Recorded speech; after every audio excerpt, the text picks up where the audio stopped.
Tu peux vraiment pas nous dire? Elle m'avoue mot pour mot qu'elle aime bien se mettre des doigts dans les fesses quand elle se douche et que malheureusement de temps en temps et même souvent, eh ben, elle enlève du caca et qu'elle le fout dans le trou, quoi. Bonsoir à tous, c'est Gilowell. Bienvenue pour un mode relax.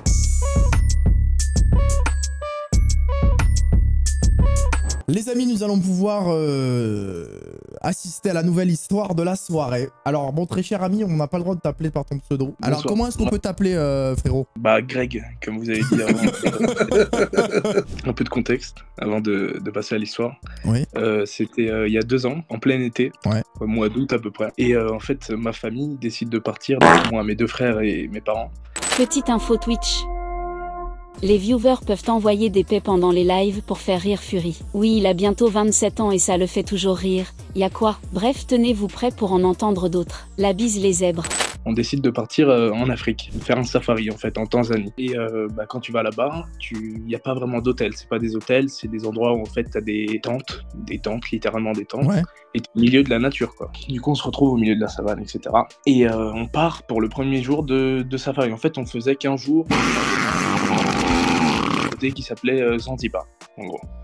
Donc, bref, on commence le premier safari le matin à 6h du mat. Et à 14h, vers 14h, ils te donnent de la viande séchée, en gros, des petits snacks à bouffer. Et on en mange beaucoup. Enfin, moi, j'en mange particulièrement beaucoup parce que c'était vachement bon. Il est 17h. On rentre aux tentes. J'avais faim, j'avais un truc, donc je commande une glace. Comment ça, tu commandes une glace au milieu du safari? Oui, on rentre à l'hôtel, quoi, et puis là-bas, ils servaient des glaces, donc je me dis, j'ai envie d'une glace, il y a une chaleur à crever, donc je commande une glace. Et sur le moment, je me suis pas dit que, voilà, commander une glace en Tanzanie, c'était vraiment pas la meilleure option. C'est très raccord avec ce qui vient de se produire. Bref, je vais me coucher ce soir-là. Et puis je me réveille vers 3h30 du matin et je transpire, j'ai chaud, je me sens pas bien, quoi, j'ai la tête qui tourne. Bah, j'étais malade, je suis tombé, j'ai chopé un truc, j'ai chopé une gastro à cause de la glace, j'en sais rien.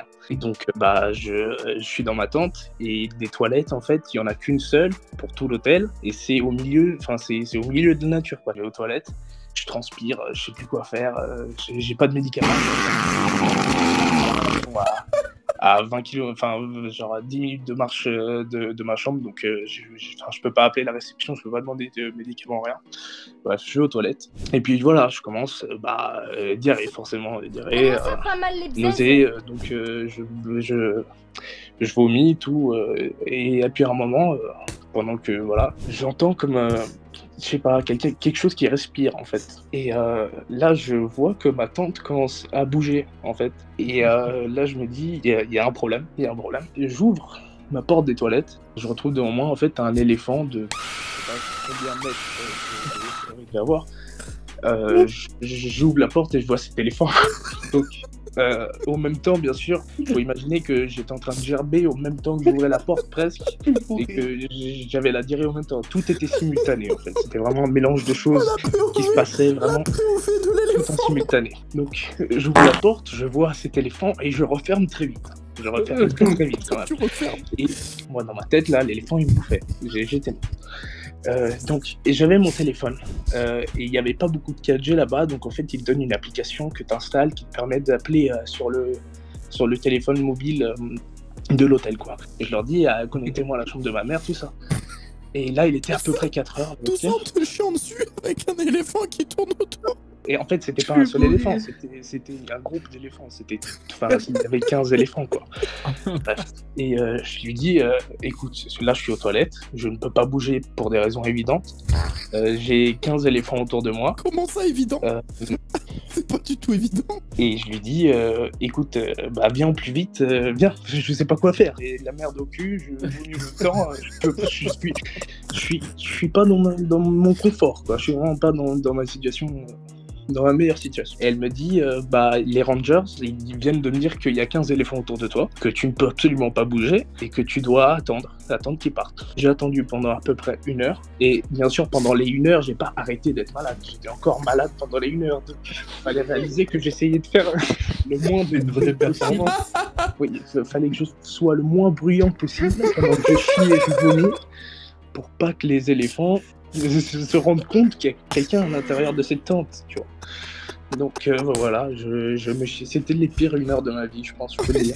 Et du coup, enfin, mes parents, ils arrivent, voilà, enfin, mes parents, les Rangers et mes parents arrivent, les éléphants partent. Et voilà, ça c'était ma première nuit en Tanzanie et d'ailleurs ma dernière. L'histoire est folle, mec, je pensais pas rigoler autant.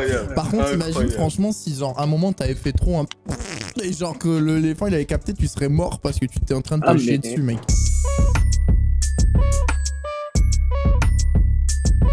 Deux Arons, nous t'écoutons. Deux Arons qui, rappelons-le, a produit Casbonne. Évidemment. Alors, dis-nous tout. Donc, pour ceux qui ne me connaissent pas, moi, je m'appelle Deza, je suis compositeur et je travaille beaucoup en studio avec des artistes, etc. etc. Et il y a quelques temps, j'ai été contacté par un viewer qui avait été banni de ta chaîne. Et on a un petit peu discuté, tout ça. Et le gars, il a développé, je sais pas, une espèce de... Je sais pas, une animosité envers toi, tu vois. Il avait quelque chose, une rancœur envers toi et...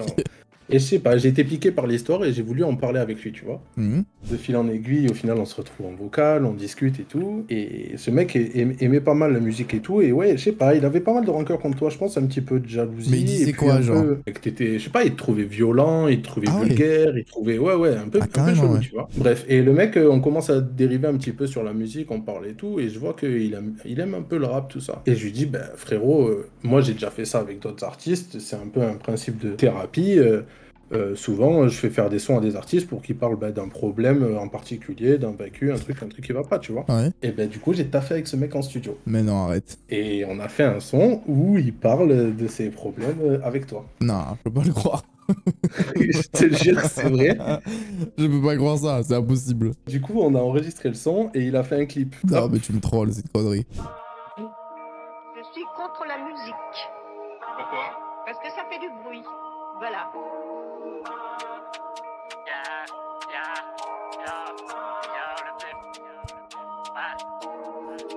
Yo le fif, ce que je vais faire ça va pas te plaire. On peut vraiment dire que tu manques pas d'air. Si j'avais tes bras, je te dis comme ton père. T'as du mal à terre. Tu mets des coups dans le vide, j'encaisse. Tu détournes tes subs quand t'encaisses. J'irai bien faire un tour dans ta caisse. T'es violent avec moi mais tu rigoles, c'est des bruits de paix. Comme les modérateurs, moi j'ai pas de paye. Je mérite le resto de Fifi, mais tu me fais manger des hurricanes. P-A-T-O-C-H-E sur casse-god, t'as beaucoup parlé. J'étais dans le videur, c'est fâcheux. Il est où l'album de l'année? Patoche. Ouais, parce que ça commence à rêver, c'est patoche. Et puis une gifle de chiffre, un coup de tête, un hurricane, un Waikiki qui est en live. Et moi devant tout le monde.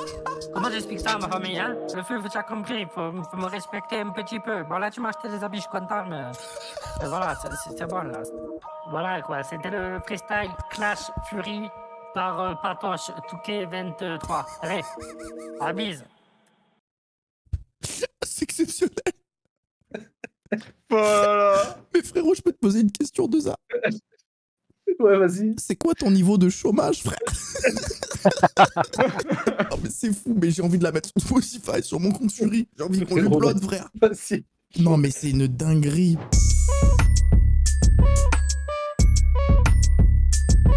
Présente-toi et explique-nous assez rapidement ton histoire. Qu'est-ce que c'est?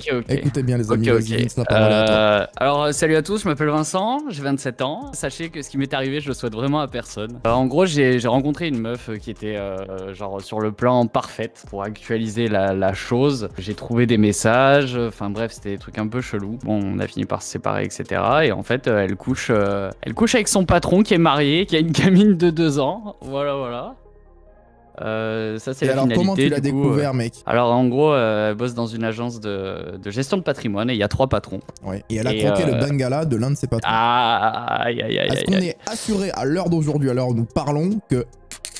J'ai eu, en fait, sa femme, elle m'a retrouvé sur Instagram. Ah oui, putain, mais c'est vrai, t'as envoyé le script de ça, j'avais complètement zappé. Ah oui, c'est quoi la suite de ça d'ailleurs? Eh ben, en fait, elle m'envoie un message et je vais vous lire exactement les deux premiers messages qu'on s'est envoyés. Fait salut, je vais pas citer de nom. Salut, c'est Greg. Ton ex. Salut. Ouais, c'est Greg. Tu fais salut, je peux avoir des explications sur ta demande, s'il te plaît. Et elle me fait parce que je suis la femme de l'amant. Oh, c'est trop. Et là, ça part en call Instagram direct, 40 minutes de conversation. Et vous êtes dit quoi en fait? Moi j'ai raconté une partie de ce que je savais et en fait dans tout ce que je disais et elle ce qu'elle me disait tout concordait en fait. Je lui ai dit ouais ton mari il faisait quoi le week-end dernier de samedi à dimanche soir et elle me dit bah il était à Carcassonne. Je fais ah il était pas dans un hôtel 5 étoiles. Elle s'est arrêtée, elle a fait oh le fils de... Voilà. ouais. J'ai eu sa femme hier encore au téléphone parce que tout ça s'est passé il y a à peu près 2 semaines et demie en arrière. Ouais. Tout ça. Elle me dit bah écoute c'est simple. En fait elle faisait croire qu'elle dormait chez une pote ou autre et en fait elle avait pris un Airbnb entre Et elle Montpellier se faisait et Nîmes. foudroyer par le patron. Exactement. Et ce qui s'est passé c'est qu'en fait pour clôturer le truc comme quoi on est sûr, en fait elle s'est pointée au Airbnb, sa femme vers 6h du mat, elle les a attendus. Et elle les a vus? Elle les a attendus. Ouais, elle les a vus. Oh là là. Et en fait son mari du coup il a pas osé ouvrir la porte parce que il avait peur que sa femme défonce Greg. Greg. Ouais, c'est Greg. Et toi, bah du coup maintenant l'objectif toi c'est de coucher avec la femme du patron du coup. Non mais je lui ai Ça, proposé il est pas d'aller sûr. boire un verre. Non. Je lui ai proposé. Non, quoi Et tu lui as proposé de boire un verre, elle a dit quoi? Elle a dit bah écoute là c'est un peu compliqué mais ouais clairement ouais. Mais non. Il va Si. finir avec la femme du patron. Si vous voulez, je peux vous relire le premier texto qui a oui. fait le déclic. Alors, préparez-vous parce que, évidemment, c'était pas pour moi.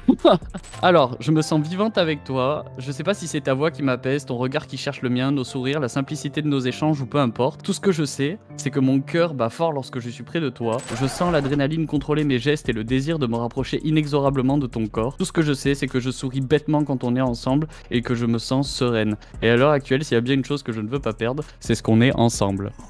Voilà. Ma mère, tu me l'avais déjà lu, mais m'a refait encore pire. Il m'a fait encore plus peur même la deuxième fois. Mais ouais, tout ça pour une Tesla, mais j'aurais dû m'en douter. Elle avait que ses patrons à la bouche, enfin tout le temps. Ah bah là pour le coup. Ah bah là, elle l'a dans la bouche. Oh, non. Ouais. Tout ça pour une modèle Y. Modèle Y, c'est pas mal. Après, en vrai, si c'est une modèle Y performance, ça vaut le coup. Ça, j'en sais rien du tout, mais voilà. Ouais. Ah oui.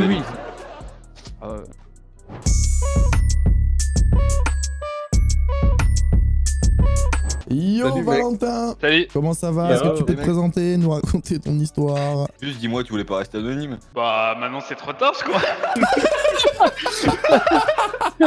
Greg, comment tu vas? Ouais c'est Greg. Bon Valentin, raconte-nous la fois où tu t'es chié dessus. C'est pas moi je me suis pas chié dessus hein, pour le coup. Ah bah ça va, on s'en bat les couilles alors. Alors en fait en gros c'était vers 2019. J'étais avec une meuf depuis 2 ans et demi. Ouais. Jusque là tout va bien. En fait moi si tu veux j'étais étudiant en droit. Ouais. J'avais un logement crous tu vois. Donc Ouais. des trucs un peu craignos, 21 mètres carrés, enfin bref. Et j'avais des toilettes. Et à côté des toilettes il y avait la douche. Et quand ma meuf venait tous les jeudis, elle venait le soir, c'était comme ça, on faisait une petite soirée etc. Ouais. En vrai quand elle allait se laver, elle allait se laver toujours en premier et moi je passais derrière. Mhm. Il y avait une odeur. Comment dirais-je? Oh non. Attends, Ah j'ai la faim je crois. Attends, tais-toi.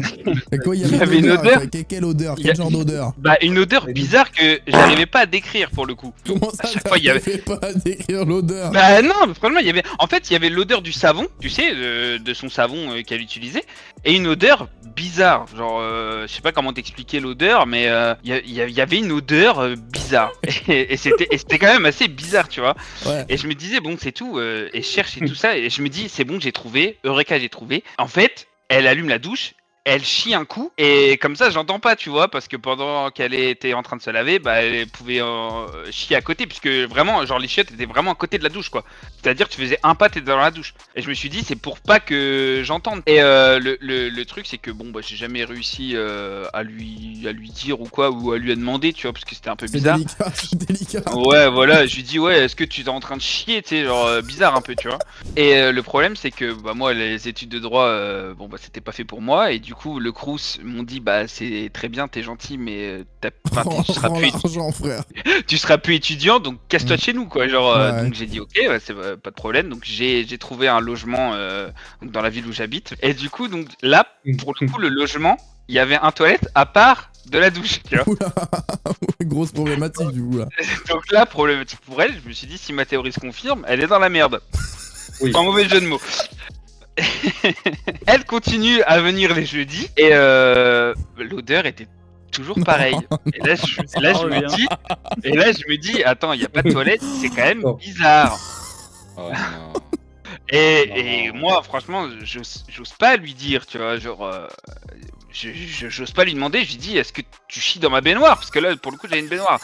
J'allais pas lui demander, putain, tu chies dans la baignoire, c'est pas possible, tu vois. Ou je me dis, putain, elle lâche des perlouses quand elle se douche, enfin, tu vois, genre. On fait une petite soirée, encore un jeudi, c'était peut-être avant Noël, hein, c'était à peu près avant Noël. On fait un espèce de petit jeu, etc. Où on se dit, on s'avoue un secret un peu inavouable. Non. Et donc là, moi, je lui avoue un truc que j'avais fait plus jeune. Enfin bref, que je dirais pas parce que la honte, c'est un secret. C'est la vie de ma mère qu'on veut savoir. Et là, elle me dit... Oppo, tu en es, frérot. T'inquiète, c'est anonyme, tu peux tout dire. Et là, elle m'avoue mot pour mot. Non, tu vas pas t'en sortir comme ça, frérot. Accroche-toi à la cuvette, ça va sortir là. Attends, non, tu peux vraiment pas nous dire. Elle m'avoue mot pour mot qu'elle aime bien se mettre des doigts dans les fesses quand elle se douche et que malheureusement de temps en temps et même souvent, eh ben, elle enlève du caca et qu'elle le fout dans le trou, quoi. Et d'où l'odeur.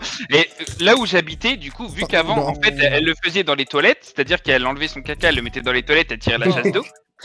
Là, le problème, c'est que en gros, elle faisait passer son caca dans les petits trous de ma douche. Elle enlevait le siphon, si tu veux, et elle le faisait passer directement. Sauf que il y a des petites barres. Et de temps en temps, souvent le dimanche quand je revenais chez moi, il y avait une odeur, tu sais, qui remontait de la douche. Du coup, elle m'a dit ça, et moi je savais pas quoi faire au début. Et je l'ai quitté. Oui, j'ai carrément dit que je pouvais pas avoir une meuf qui chiait dans ma baignoire, quoi. Je dis, je mets mes pieds dedans, c'est dégueulasse. Je dis, comment tu fais passer? En plus, je lui demandais, parce que je te jure, je pourrais t'envoyer une photo de mon siphon. Non, il est propre.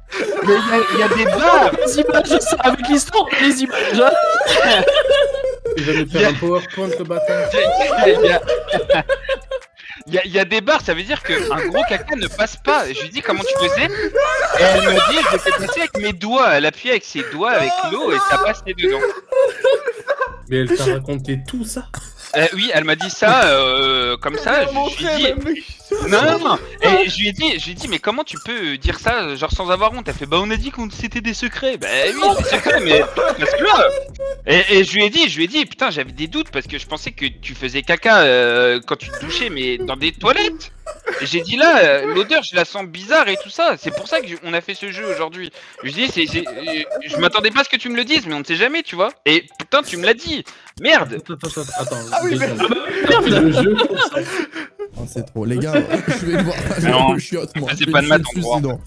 Je reviens, les amis. Les calculs sont pas bons, Greg, les calculs sont pas bons. Je vous laisse discuter, les gars, je vous laisse discuter entre vous, je reviens.